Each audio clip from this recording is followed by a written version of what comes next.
முதல் வாசகம். உலகம் முழுவதும் என் மீட்பை அடைவதற்கு நான் உன்னை பிற இனத்தாருக்கு ஒளியாக ஏற்படுத்துவேன். இறைவாக்கினர் எசாயா நூலிலிருந்து வாசகம். அதிகாரம் 49, இறைவசனங்கள் 1 முதல் 6 முடிய. தீவு நாட்டினரே, எனக்கு செவி கொடுங்கள். தொலைவாழ் மக்களினங்களே, கவனியுங்கள். கருப்பையில் இருக்கும்போதே ஆண்டவர் என்னை அழைத்தார்.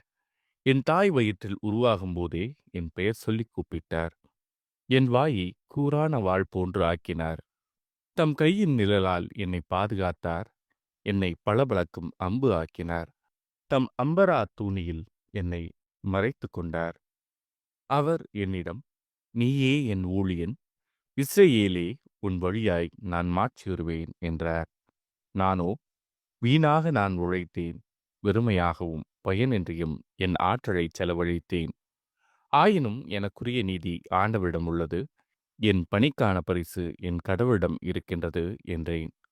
யாக்கோபை தம்மிடம் கொண்டு வரவும், சிதறுண்ட இஸ்ரேலை ஒன்று திரட்டவும், கருப்பையிலிருந்தே ஆண்டவர் என்னை தம் ஊழியனாக உருவாக்கினார். ஆண்டவர் பார்வையில் நான் மதிப்பு பெற்றவன். என் கடவுளே என் ஆற்றல். அவர் இப்பொழுது உரைக்கிறார்.